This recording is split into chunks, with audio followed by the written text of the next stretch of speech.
हमारे चैनल को अवश्य सब्सक्राइब करें और नए अपडेट्स सबसे पहले पाने के लिए इस बेल बटन को दबाना न भूलें। हेलो दोस्तों, मेरा नाम है दीपक। आज की इस वीडियो में हम बात करेंगे 3 फेज इंडक्शन मोटर के मल्टी चॉइस क्वेश्चन के बारे में। तो हमारा जो पहला क्वेश्चन है वो है इंडक्शन मोटर में मुख्य भाग क्या होता है। ऑप्शन पहला है स्टेटर और रोटर, दूसरा है स्टेटर में कुंडली और तीसरा ऑप्शन है रोटर में कुंडली और या सभी। तो इस प्रकार जो सारे भाग होते हैं वो इंडक्शन मोटर के होते हैं, लेकिन उनमें से जो मुख्य भाग होता है वो होता है स्टेटर और रोटर। ऑप्शन ए सही रहेगा। अगला क्वेश्चन है गिलहरी पिंजरा प्रेरण मोटर में जो रोटर होता है वो कितने प्रकार के होते हैं। गिलहरी पिंजरा प्रेरण मोटर को रोटर के आधार पर 2 प्रकार के भागों में बांटा गया है। पहला होता है सिंगल केज, दूसरी डबल केज। तो इस प्रकार इस क्वेश्चन का सही आंसर हो जाएगा दोनों। अगला क्वेश्चन है इंडक्शन मोटर में लो शक्ति कहाँ पर होती है। लो शक्ति उस भाग पर होती है जहाँ पे लोहा होता है। तो स्टेटर भी एक लो भाग होता है, इसमें भी लो शक्ति होती है, और रोटर होता है एक लो भाग, तो इसमें भी लो शक्ति होती है। इस प्रकार इसका सही आंसर हो जाएगा दोनों में, ऑप्शन सी। अगला क्वेश्चन है इंडक्शन मोटर में लो हानियों को कम करने के लिए क्या करते हैं। लो हानियाँ 2 प्रकार की होती है, एक तो शेतीले शक्ति और दूसरी होती है एडी करंट शक्ति। तो इस प्रकार जो शेतीले शक्ति होती है उसको कम करने के लिए सिलिकॉन की मात्रा मिलाई जाती है, और एडी करंट को कम करने के लिए पत्तियों को लेमिनेटेड किया जाता है। इस प्रकार जो दोनों प्रकार की लो शक्तियाँ होती हैं उनको कम करने के लिए हम ये दोनों काम करते हैं। इसका सही ऑप्शन हो जाएगा सी, यानी कि उपरोक्त दोनों काम करते हैं। अगला क्वेश्चन है सिंगल केज रोटर में चालकों को किसके द्वारा शॉर्ट करते हैं। छोटे प्रकार की जो सिंगल केज रोटर वाली जो मोटर होती है तो उसमें जो चालकों को शॉर्ट किया जाता है वो एल्यूमिनियम की रिंग के द्वारा किया जाता है, और जो बड़े आकार की जो रोटर के चालकों को शॉर्ट कहते हैं वो तांबे की रिंग के द्वारा करते हैं। इस प्रकार इसका सही ऑप्शन हो जाएगा सी, यानी कि उपरोक्त दोनों के अनुसार। हमारा अगला क्वेश्चन है स्टेटर स्लॉट और रोटर स्लॉट ठीक समानांतर होने पर कौन सा दोष होगा। स्टेटर स्लॉट और जो रोटर स्लॉट है वो ठीक समानांतर होने का मतलब है यानी कि स्टेटर का पोल और रोटर के पोल अगर सेम यानी कि एक तरफ आ जाए, यानी कि सेम सेम हो जाए, ठीक है ना।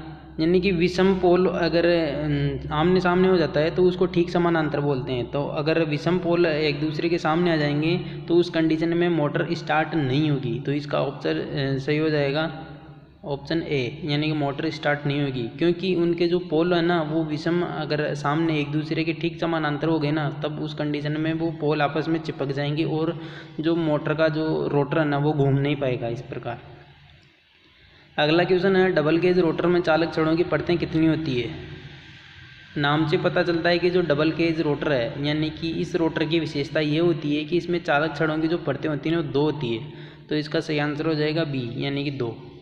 अगला क्वेश्चन है डबल केज और सिंगल केज रोटर में मुख्य अंतर क्या है। रोटर 2 प्रकार के होते हैं, एक तो सिंगल केज और डबल केज। डबल केज होता है तो उसमें 2 चालक छड़ों की परतें होती है, और जो सिंगल केज होता है उसमें एक ही चालक छड़ों की परतें होती है। इस प्रकार जो रोटरों में मुख्य अंतर होता है वो है चालक छड़ों की परतों का, ऑप्शन ए। अगला क्वेश्चन है डबल केज रोटर में स्टार्टिंग टॉर्क कौन सी परत बनाती है। बाहरी पिंजरा, आंतरिक पिंजरा, दोनों, या इनमें से कोई नहीं। जो डबल केज रोटर होती है उसका स्टार्टिंग टॉर्क बाहरी केज बनाती है, यानी कि बाहरी पिंजरा, ऑप्शन ए सही रहेगा। अगला क्वेश्चन है आउटर केज परत के चालकों की छड़ों की विशेषता क्या होती है। यानी कि जो बाहरी परत होती है डबल केज मोटर में तो उसके जो बाहरी परत होती है उसके जो चालक होते हैं उनकी क्या विशेषता होती है। ऑप्शन ए है ज़्यादा प्रतिरोध में कम रिएक्टेंस, यानी कम प्रतिघात। ऑप्शन बी है कम प्रतिरोध में कम प्रतिघात। ऑप्शन सी है ज़्यादा प्रतिरोध में ज़्यादा प्रतिघात। ऑप्शन डी है या इनमें से कोई नहीं। तो इस प्रकार इनमें से सही आंसर होगा ए, यानी ज़्यादा प्रतिरोध में कम रिएक्टेंस। यानी कि जिस धातु का प्रतिरोध ज़्यादा होता है उसका रिएक्टेंस कम होता है, यानी कि ज़्यादा प्रतिरोध होगा तो कम प्रतिघात होगा। इस प्रकार ऑप्शन ए सही रहेगा।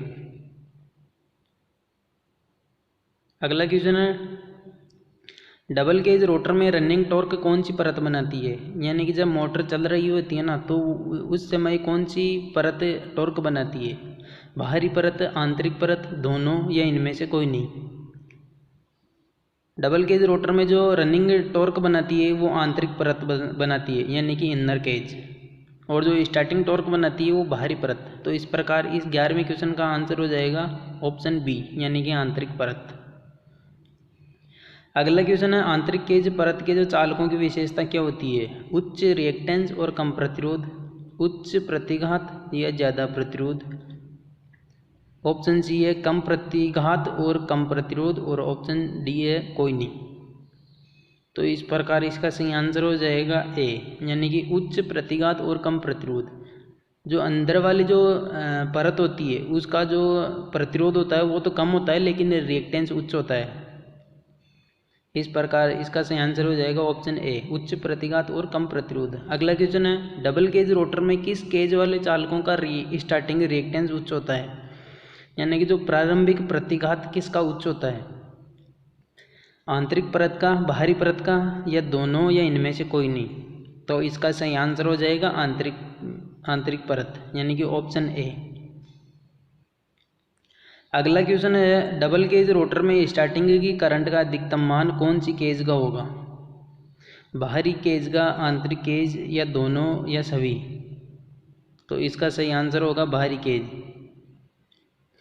डबल केज रोटर और जो जिसकी जो स्टार्टिंग करंट है इसका मान अधिकतम मान बाहरी केज का होता है, क्योंकि जो बाहरी केज है उसका रिएक्टेंस कम होता है, क्योंकि जो उसका रिएक्टेंस होता है ना वो कम होता है, वहीं इसी का गुण होता है। इस वजह से जो स्टार्टिंग करंट होती है वो बाहरी केज में से ही बहती है।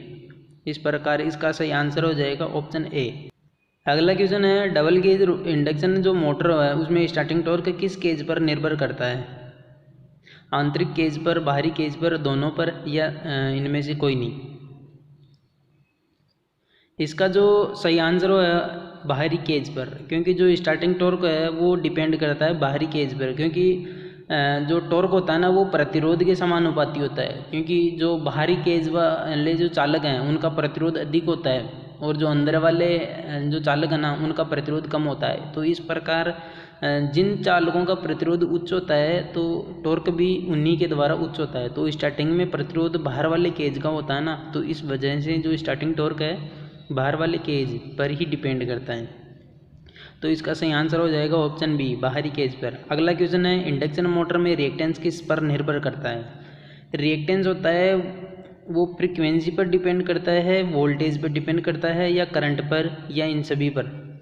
तो इसका सही आंसर हो जाएगा फ्रीक्वेंसी पर, क्योंकि जो रिएक्टेंस होता है वो अक्सर बराबर 2πfl होता है। तो इसमें f का मान होता है फ्रीक्वेंसी, यानी कि जितनी फ्रीक्वेंसी बढ़ेगी उतना ही रिएक्टेंस बढ़ेगा। तो इस प्रकार इस फॉर्मूले के अनुसार ये पता चलता है कि जो रिएक्टेंस होता है वो फ्रीक्वेंसी पर निर्भर करता है। तो इसका सही आंसर हो जाएगा ऑप्शन ए। अगला क्वेश्चन है, मोटर में रनिंग अवस्था में प्रतिरोध का मान क्या होता है?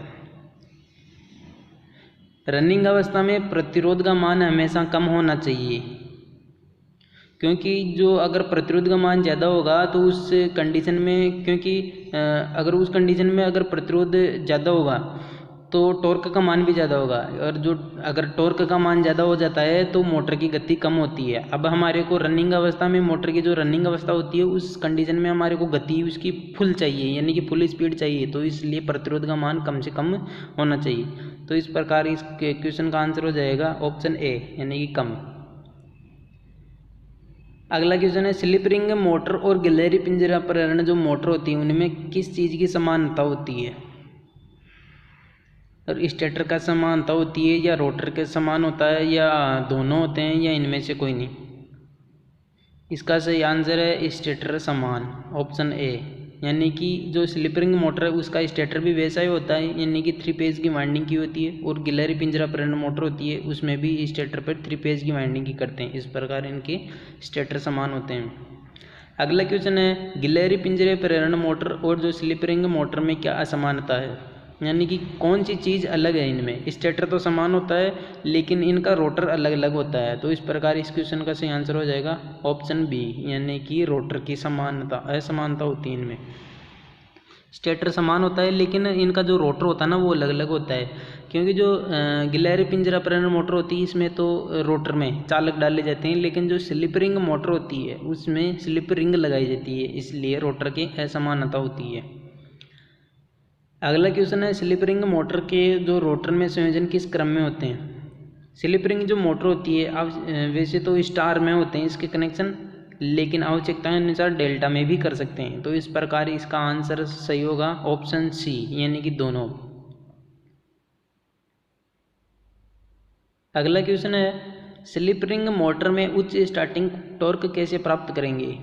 अभी भी बताया था कि जो टॉर्क प्राप्त करने के लिए हमारे पास प्रतिरोध का मान बढ़ाना पड़ता है, ठीक है। तो अगर प्रतिरोध का मान बढ़ेगा तो टॉर्क का मान भी बढ़ेगा। तो इस प्रकार जो स्लिप रिंग जो मोटर है उसमें टॉर्क बढ़ाने के लिए हम क्या करेंगे। पहला ऑप्शन है स्टेटर में सप्लाई दे करके, या दूसरा ऑप्शन है रोटर में बाहरी प्रतिरोध जोड़ करके, या ऑप्शन सी है फ्रीक्वेंसी बढ़ाकर, या सभी। तो इस प्रकार ऑप्शन बी सही रहेगा, रोटर में बाहरी प्रतिरोध जोड़कर, यानी कि प्रतिरोध अगर जोड़कर अगर हम रोटर का प्रतिरोध ज़्यादा बढ़ा देंगे तो इस प्रकार टॉर्क का मान बढ़ जाएगा। अगला स्लिप रिंग मोटर का जो स्टार्टिंग के समय रोटर किस प्रकार का होता है। शॉर्ट सर्किट, ओपन सर्किट, कुंडल प्रकार का, या लीकेज सर्किट। तो इसका जो सही आंसर होगा कुंडल प्रकार का, यानी कि वाउंड प्रकार का, यानी कि वाइंडिंग किया हुआ, ठीक है। अगर जैसे रोटर को अगर हम इसका प्रतिरोध कम करते जाएंगे तब मोटर धीरे धीरे रनिंग अवस्था में आएगी, यानी कि मोटर की स्पीड बढ़ती जाएगी, ठीक है। तो उस कंडीशन में क्या होगी, अगर मोटर की स्पीड पूरी बढ़ गई और हमने पूरे प्रतिरोध घटा दिए तो उस कंडीशन में क्या है कि रोटर शॉर्ट सर्किट हो जाएगा। यानी कि पहले तो कैसा होगा स्टार्टिंग में कुंडल प्रकार का, यानी कि जो हम जो स्टार्टर जोड़ रहे हैं, ठीक है ना, जो प्रतिरोध उसका पूरा प्रतिरोध रोटर के सीरीज में जुड़ जाएगा, तो उस कंडीशन में कुंडल प्रकार का होता है। तो इस प्रकार इसका सही आंसर हो जाएगा ऑप्शन सी, कुंडल प्रकार का। अगला क्वेश्चन है स्लिप रिंग इंडक्शन मोटर का रनिंग के दौरान रोटर किस प्रकार का होता है। रनिंग के दौरान क्या है कि मोटर की स्पीड पूरी होती है, तो इस कंडीशन में जो हम बाहर से प्रतिरोध जोड़ते हैं ना उसका मान कम हो जाता है, बिल्कुल हट ही जाता है पूरा। तो उस कंडीशन में क्या होता है, रोटर पूरा शॉर्ट सर्किट हो जाता है वो। तो इस प्रकार रोटर शॉर्ट सर्किट होता है, इसका ऑप्शन ए सही रहेगा। अगला क्वेश्चन है गिलहरी पिंजरा प्रेरण मोटर को स्टार्ट करने के लिए उपयोगी starter. Dual starter, star delta starter, auto transformer starter, या सभी। तो इसका सही आंसर होगा ऑप्शन डी, यानी कि सभी। Dual starter, star delta starter, auto transformer starter, इन तीनों प्रकार के जो स्टार्टर होते हैं इनका उपयोग गिलहरी पिंजरा प्रेरण मोटर को स्टार्ट करने के लिए करते हैं।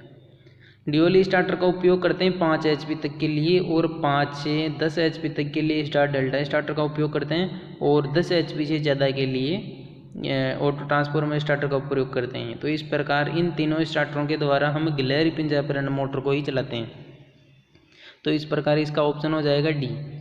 अगला क्वेश्चन है स्लिप रिंग इंडक्शन मोटर को स्टार्ट करने के लिए उपयोगी स्टार्टर। यहाँ पे स्पेशल पूछा है कि जो स्लिप रिंग मोटर है इसको स्टार्ट करने के लिए कौन सा स्टार्टर काम में लेते हैं। प्रतिरोधी starter, dual starter, auto transformer starter, या सभी। तो यहाँ पे स्लिप रिंग मोटर के लिए पूछा गया है, तो इसका सही आंसर होगा प्रतिरोधी स्टार्टर, ऑप्शन ए सही होगा। अगला क्वेश्चन है गिलहरी पिंजरे प्रेरण मोटर का पावर फैक्टर कितना होता है। ऑप्शन ए 0.7 से 0.8, 0.8 से 0.9, 0.9 से 0.89, या सभी। तो गिलहरी पिंजरा प्रेरण मोटर का जो पावर फैक्टर होता है वो होता है 0.7 से 0.8 लैगिंग। तो इस प्रकार इसका ऑप्शन ए सही रहेगा। अगला क्वेश्चन है गिलहरी पिंजरे प्रेरण मोटर प्रारंभिक धारा कितनी लेती है, यानी कि स्टार्टिंग में कितनी करंट लेती है। ऑप्शन ए है 5 से 7 गुना ज़्यादा, ऑप्शन बी है 15 गुना ज़्यादा, ऑप्शन सी है 9 गुना, या ऑप्शन डी या कोई नहीं। गिलहरी पिंजरा प्रेरण जो मोटर होती है वो स्टार्टिंग में 5 से 7 गुना करंट ज़्यादा लेती है, क्योंकि स्टार्टिंग में बैक ईएमएफ का मान 0 होता है, इस वजह से मोटर करंट का मान अधिक लेती है 5 से 7 गुना फुल लोड करंट का। तो इस प्रकार इसका ऑप्शन ए सही रहेगा 5 से 7 गुना। अगला क्वेश्चन है यदि रनिंग अवस्था में तीनों फेज में से एक फेज हट जाए तो क्या होगा। मान लो कि मोटर 3 फेज की सप्लाई से चल रही है और चलते चलते एक फेज हट जाता है, तो उस कंडीशन में क्या होगा कि मोटर जितने लोड पे चल रही थी तो उसका 58% लोड लेगी, या करंट कम लेगी, या कुंडली उखड़ जाएगी, या सभी होगा। तो इसका ऑप्शन ए सही रहेगा, मोटर चलती रहेगी लेकिन 58% लोड पर ही। मान लो लोड हमने 58% तक ही लगा रखा था, तो उतना ही लोड उठाएगी। अगर मान लो कि मोटर फुल लोड पे चल रही है और 3 फेज की सप्लाई से हमने चला दिया और रनिंग अवस्था में आते आते क्या है कि एक फेज हट गया, तो एक फेज जिस समय हटा तो उस कंडीशन में मोटर ये देखेगी कि उस पर पूरा लोड, पूरा 100% लोड डला हुआ है या 58% तक ही है। अगर मान लो उस पर लोड पूरा यानी कि 100% डला हुआ है तब तो मोटर रुक जाएगी, और अगर लोड उस पर मान लो कि 58% तक ही रहा तब तक तो मोटर चलती रहेगी, लेकिन कुछ स्पीड धीमी हो जाएगी। ठीक है, तो इस प्रकार मोटर चलती रहेगी लेकिन 58% लोड तक ही चलेगी। अगर मान लो कि 58% से लोड अधिक रहेगा तो मोटर बंद ही होगी उस कंडीशन में। तो इस प्रकार इसका ऑप्शन ऐसे ही रहेगा।